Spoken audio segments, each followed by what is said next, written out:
So this week we'll pick up on the question of God.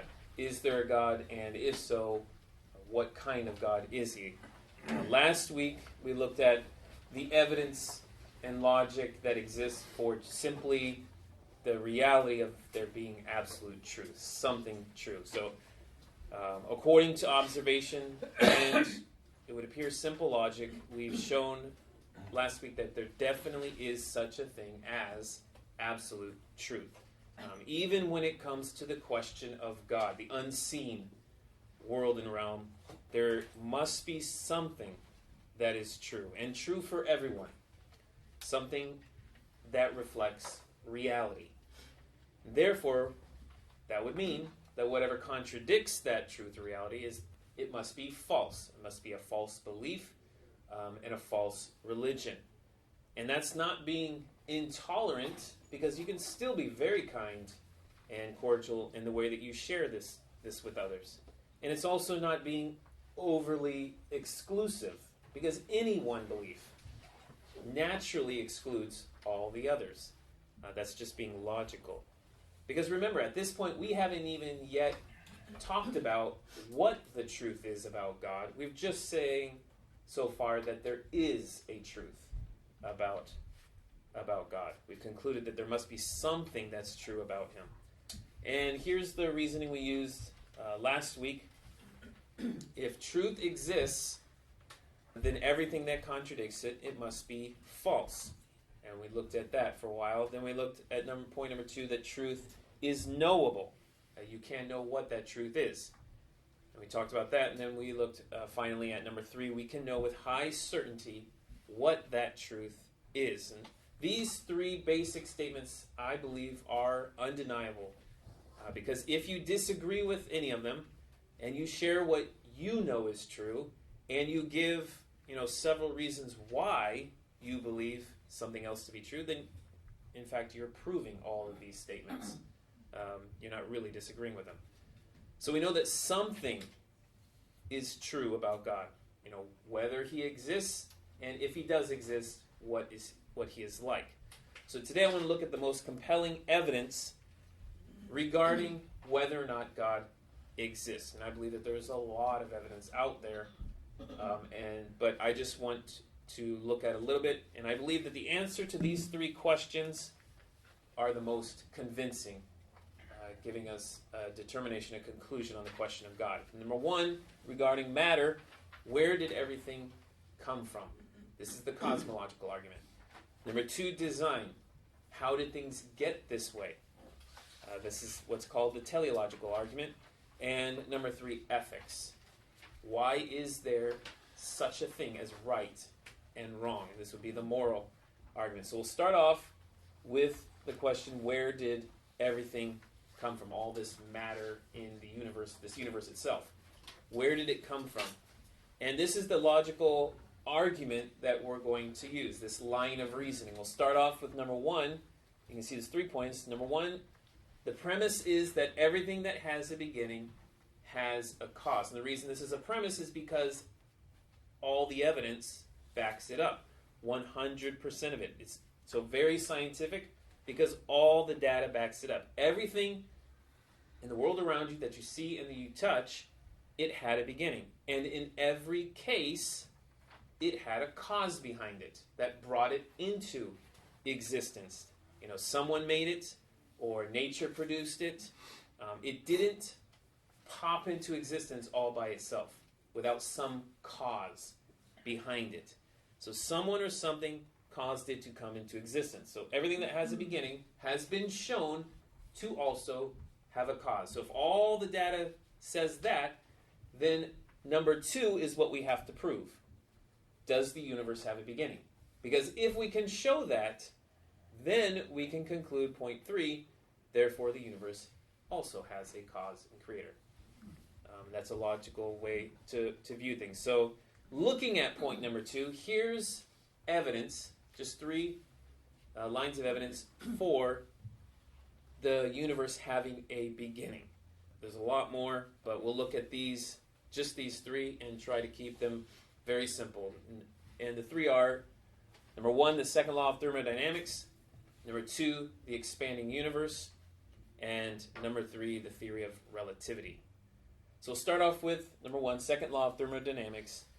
And according to the second law of thermodynamics, the universe is slowly cooling off and its energy is being used up. That is, we see clear evidence that the universe is slowly winding down. Order is being lost. Stars are losing heat. Energy is being used up. And therefore, if you left the universe just to itself, eventually it will become cold and dead. Kind of like a run-down, old, dilapidated, house. You see there, left to itself, it just naturally falls apart. It becomes useless because it takes energy to maintain order. It takes energy to maintain heat. So on the one hand, it's good to know that the total amount of energy in the universe always stays the same. You can't create more of it, but you also can't lose any of it. That's the first law of thermodynamics, the conservation of energy, that the total amount of energy in the universe will always stay the same. But the second law of thermodynamics states that energy is always changing form. It's always changing form as it's being used. And in the process of being used and changing form, it becomes less concentrated. It goes from higher concentration to less concentration. The higher the concentration of energy, the more useful it is. The more you can do with it. The more you can accomplish work. The more you can, maintain order and keep things hot. But as energy is used up, workable energy, it becomes less concentrated. And the lower the concentration of energy in our universe, the less we can use it. The less work we can do, the less order there is, and the less heat. This is something that on a day-to-day basis in our own lives we experience to some degree. Naturally, everything winds down. Naturally, things get old. Things break. They move towards disorder. Every hot cup of coffee even starts to cool off, and that's why you keep topping it off. Even in your house, it naturally gets messy. Even if you don't, even if you don't have small children. Maybe not as fast, but it happens. You have a ministry of... Trust me, yes. You don't need kids to have a yes. house. But it takes energy to move things back and to clean it all and to keep things in order. That requires energy. But here's the point. All of this means that the universe must have started off with a lot more energy, usable and workable energy, than it has now, and little by little it is being used up. Because if the universe has always existed, we would have run out of energy, workable energy, by now. It's kind of like a vehicle. Imagine that there's some new type of car that comes out, but it only can run for 10,000 miles. That's it. It's just got sufficient fuel for 10,000 miles, and you can't add to it. And therefore, when it's gone, and then the vehicle becomes useless. Now, if you were to get into this car and turn the ignition, and it was to start up, then you immediately know in your mind that it hasn't been driven for a very long time, because otherwise all the fuel would have been used up by now. Because once the gas is gone, it's gone. The car then becomes useless. And that's basically similar to our universe. Here we are in 2021, and there's still a lot of usable energy that is left. So we know that the universe hasn't existed forever, because workable energy is always being used up. We're always moving in that direction. And if the universe had always been around, the amount of energy that could be used would all be gone. So the universe must have had a beginning. It had to come into existence at some point, and at that point, when it came into existence, that's when the energy tank of the universe was full. And little by little, since that beginning, it's being used up. And so here we have strong evidence for the belief that the universe had a beginning, the second law of thermodynamics. Number two, the expanding universe. We can observe that the universe is expanding in all directions.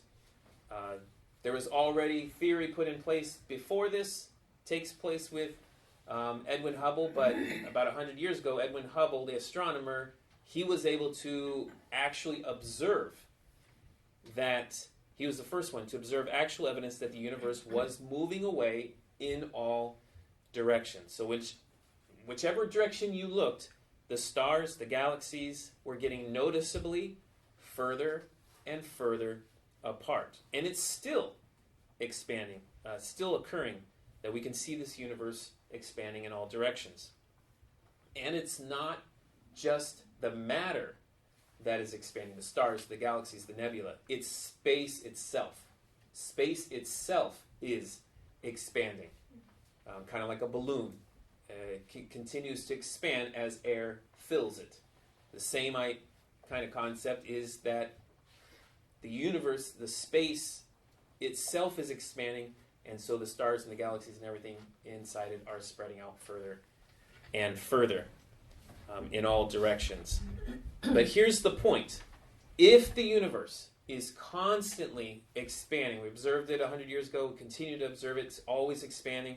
If that is true, then if you were to switch directions, hit rewind, and go backwards in time, what then starts to happen? It starts to go in the opposite direction. It starts to contract and contract and contract. And if you keep going backwards and you keep contracting, eventually it all contracts to a single point. To a single point. This is what Big Bang theorists call singularity, and what we as Christians call Genesis 1. But either way, if you hit rewind on the universe, eventually all space and matter in the entire universe will contract into a single, tiny, infinitely small point, which is basically and essentially nothing. Essentially becomes nothing. That is strong evidence that the universe must have had a beginning. If the universe has always been expanding, then it must have had a beginning, a time when it first came into existence and initially started to expand. And it's been expanding ever since. And then number three, the theory of general relativity. And I'm sure you're all familiar with the name Albert Einstein, obviously a very, very brilliant man that made a lot of key contributions to science. And this is one of them, the theory of general relativity, as well as special relativity. But this theory has been tested and proven many times. It's very dependable. In fact, it has been used to predict many aspects of our universe that have come to be observed and proven true. And it's been proven mathematically accurate up to 5 decimal places. So very detailed, very accurate theory for understanding the universe. And one thing that we learn from the theory of relativity is that time, space, and matter are all co-relative, co-interdependent, which means that if there is a beginning to one, there must be a beginning to all 3. They're inseparably connected to each other, time, space, and matter. Well, we just now got done talking about the origin and the beginning of space and matter because of the expanding universe. And if time is correlated to space and matter, that means that there must also be a beginning to time as well. If time is inseparable with space and matter, that means time had to have had a beginning as well. Time itself has not existed forever. Even time itself has a beginning. And we even know from relativity that time is relative, so it's not as absolute as we think. But you've probably heard of the term space-time. I'm sure it's at least a term that you've heard before, and it's a real thing. It's not just some science fiction made-up term. But it is really a real thing, and it reflects how interwoven space and time really are, and how it's difficult to talk about one without also referring to the other. It happens because we live in a universe that you've heard of the 3 dimensions of space, height, width, and depth, and then you have the fourth dimension of time. So when something happens in our universe, anything, think about it, whatever. If something happens in our universe, it has matter as its source. And it happens at a point in space and at a point in time. A point in space and a point in time, and that they are connected, and so we refer to it as space-time. All 3 are connected, matter, space, and time. And therefore, if there is a beginning to one, there must be a beginning to all 3. And the theory of relativity tells us this. And so we already know that there is a beginning to space and matter. Through the expanding universe, there must also be, therefore, a beginning to time. Time first came into existence at the beginning with the universe, when the universe itself came into existence. That's when time started. So here are 3 evidences for the beginning of the universe. Number 1, the second law of thermodynamics that tells us everything is winding down, energy is becoming less concentrated, less useful, therefore the universe hasn't existed forever, or else we would have run out of it by now. Number 2, the expanding universe. Everything is stretching out from a single point. All matter, even space itself. So if you run the universe and rewind, go backwards in time, it all contracts to a single point. And the theory of relativity that tells us time, space, and matter coexistence. And if 1 or 2, space and matter, have a beginning, then time must also have a beginning as well. So again, you're talking about the beginning of time, the beginning of the universe. So it appears that if you follow the logical line of evidence for whether or not, God exists by looking at where did everything come from, this is what it leads you to. That everything we observe that has a beginning has a cause, and the universe itself is something we observe that has a beginning. The evidence points there, and therefore it is a very logical conclusion to say, therefore the universe must have had a cause, a creator, someone or something that brought it into existence, a cause behind it. Here's the problem, though. To avoid this conclusion, many people try to explain away the origin of the universe by working strictly from a naturalistic point of view, a naturalistic belief of the universe, a belief in naturalism, and that's the belief that nature is all that there is. That's all there is. And that the laws of nature govern everything. And that the universe can only be explained by the laws of nature. And therefore, if you talk about God, or if you talk about something supernatural, or some supernatural cause behind the universe, well, then you're no longer, they will say, you're no longer being scientific. Because science only deals with the natural world and natural laws.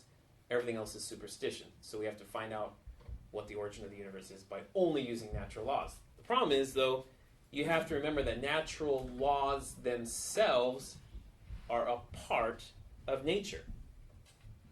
Natural laws are a part of nature. The laws of nature only came into existence along with nature, the universe.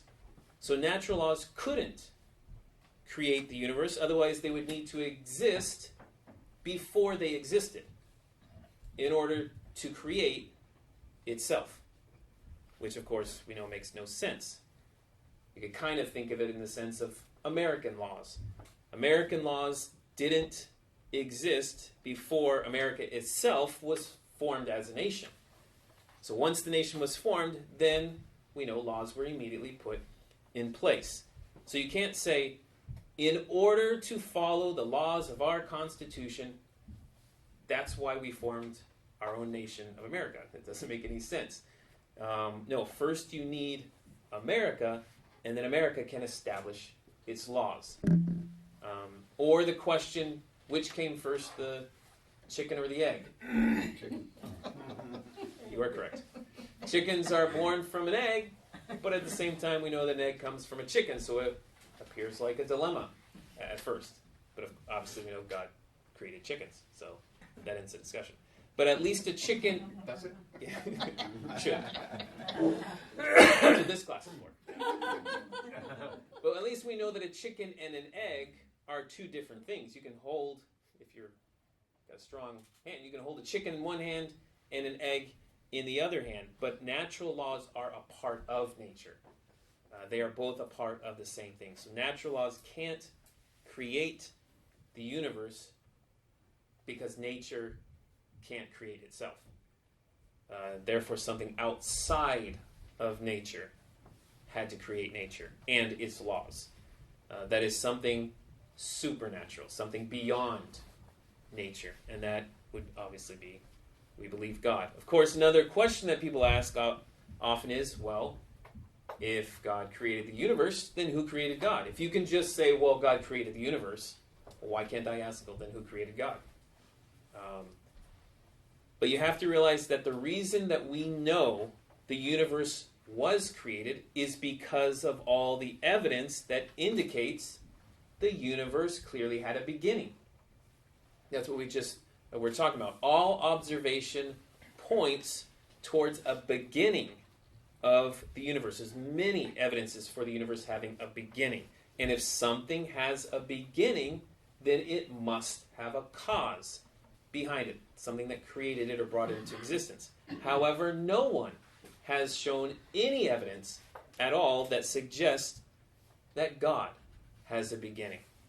There's no evidence for that. And therefore, there's no reason to even ask the question, who created God? Unless you can show meaningful evidence that God had a beginning, only then can you ask the question, who created God? Because cause and effect says that when there is an effect, there must be a cause. But if there is no effect, then there's no need to search for a cause. God has not been shown with evidence to be the effect of anything. Therefore, it's very logical to say that God created the universe and no one created God. God is simply a cause, and that's it.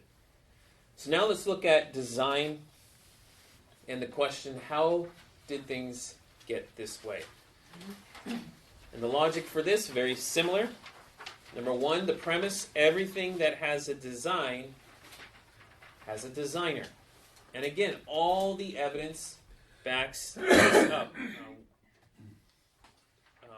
When we look and we see design, we immediately know that there is someone who designed it. There's a designer behind it. So to be logical, to be scientific in a sense, you have to start with this premise.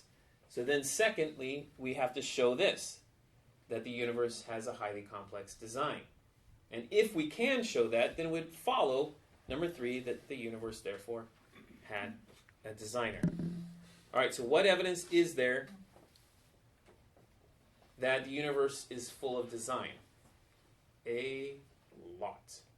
A lot. Way more than what we can talk about here. The brain, as far as we know, is the most complex and orderly arrangement of matter in the entire universe. It is vastly more complex than any computer humans have ever built. The average human brain has been estimated to be operating at a speed of 1 exaflop, which I don't even understand what that is. But it says that it is equivalent to a billion calculations per second.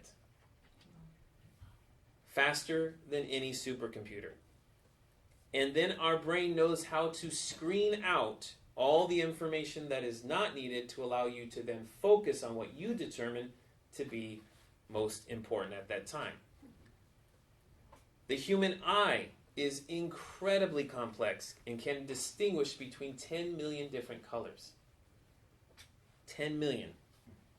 And that's just the color department of the eye. Your eye can detect a candle flame from over a mile away. Your iris, the colored part of your eye, has 256 characteristics unique to yourself, like a fingerprint. The optic nerve contains more than 1 million nerve cells. That's just unbelievable design. Even the little cells in your body, you have somewhere around 50 trillion cells in your body right now. Not only that, but your body constantly creates new cells as old ones die. About 3 million new cells are created in your body every second. Every second, 3 million new cells. And each cell has all of these hundreds of tiny, highly complex machines inside them that enable them to do an enormous workload. I mean, the human cell is the basic building block for life, but that does not mean it is in any way simple. It performs thousands of functions every second. And then there's DNA, the blueprint for reproducing life, which is unbelievably detailed and complex. In fact, just in an amoeba, a one-celled organism, just one cell, not 50 trillion, just one. The amoeba has as much specified information in its DNA as 30,000 volumes of an encyclopedia. 30,000 very thick books of detailed, specific, complex information in a unique language in just one cell. A single amoeba. To say that is mind-blowing amount of design, that is an infinite understatement itself. But this is the same type of design and complexity that is everywhere in our universe. There are over 100 known anthropic constants that we are aware of. That is over 100 aspects of our universe that appear to have been very finely tuned in order to allow for human life to exist on the earth. And if any one of these over 100 different parameters were even slightly different, some of them even by just a hair, then it would rule out the possibility for life to exist on earth. In other words, the universe doesn't just indicate design, it screams design very loudly. Everything says this wasn't an accident, this wasn't luck, this wasn't just the result of billions and trillions of years and eventually you're going to get lucky. No. This is the result of very intentional, purposeful, intelligent design. And that brings us back to the argument here for a designer, the teleological argument.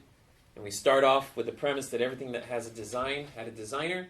Everything we observe tells us that. And now we can see in our own universe there is design everywhere. Very highly complex design. And that should lead us to the conclusion that there, therefore, is a designer, an intelligent designer to our universe. And then finally, let's look at the ethical argument for God. And the question, why is there a right and wrong? This one's a little bit more abstract in nature. But the logical argument goes like this. Also pretty similar. Every law has a lawgiver. So wherever you go in the world, you see that laws have been established. You know that someone has put those laws in place. And that's what we have discovered all around the world. If there's a law, then there are lawgivers behind it. Number two, what we want to determine and show is that there is a moral law inside all humans. A moral law inside all humans. And if that is true, then number three, there is a moral law giver, someone who put that law inside all humans. So the evidence for there being a moral law giver are these four: ethics, justice, conscience, and standard. And we'll look at each one of these, starting off with ethics.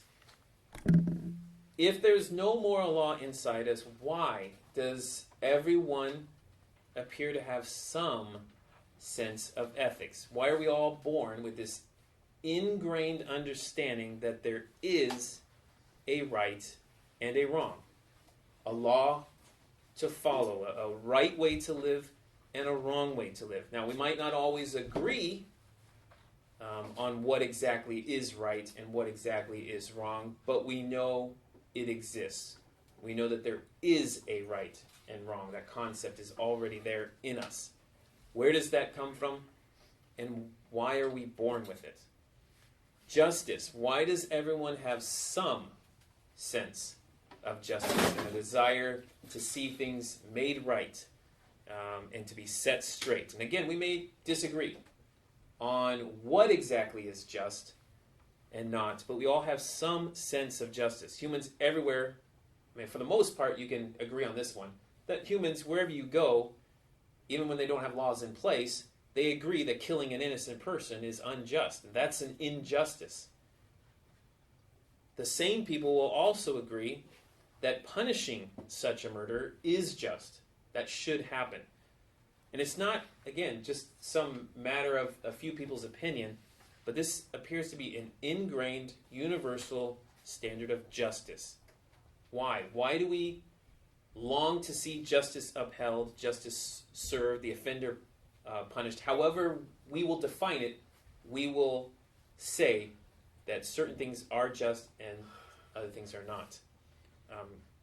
Just the idea of justice, the concept of justice, where does it come from and why are we born with it? And then number 3, conscience. Why does everyone have a conscience? A judge inside their head. Where does this sudden feeling of guilt and shame come from? Where does it come from? It's involuntary. We don't even want it. We don't like it. It doesn't feel good. But it comes. It's there. Why do we apologize or make excuses all the time? If we break plans, we give an excuse. If we bump into someone, we apologize. And by doing that, we are agreeing that there is a certain behavior expected of us, even though there's not actual law that we just know that something is expected of us. And when we fail to live by that expectation, immediately there's a voice in our head telling us. Now, over time, we might suppress that voice. We might stop listening and completely ignore that voice and harden ourselves. But that conscience is there from the start. We're born with it. Why? How did it get there? And then lastly, standard. So a little bit different, but if there were no moral law, why do we sometimes judge between two different people's ideas of right and wrong and then say who is actually right? Why do we assume that there is a higher standard than just each person's opinion? Why do people sit in judgment of their own society if supposedly we learn right and wrong from our society? Even those people who are not religious, they do this. What higher standard are they basing their judgment on? Why do we sometimes disagree with the ethics of everyone around us? Or say that one nation's laws are superior to another nation's? Why should there be a standard that's higher than both, that they are both answerable to? We appeal to a higher law that is a standard of both. Where does this come from? Why are we born with this? So it appears that when you follow this evidence, that it leads us to the belief that we must be born with a moral law that is put inside us. And therefore that's evidence that leads us to believe that there is a moral judge of the universe that put that law inside of us and to whom we are each answerable to. A judge. So the evidence we've looked at this morning leads us to believe that there must be a God. And we came to this conclusion based simply on observation and just following logic, not on the Bible.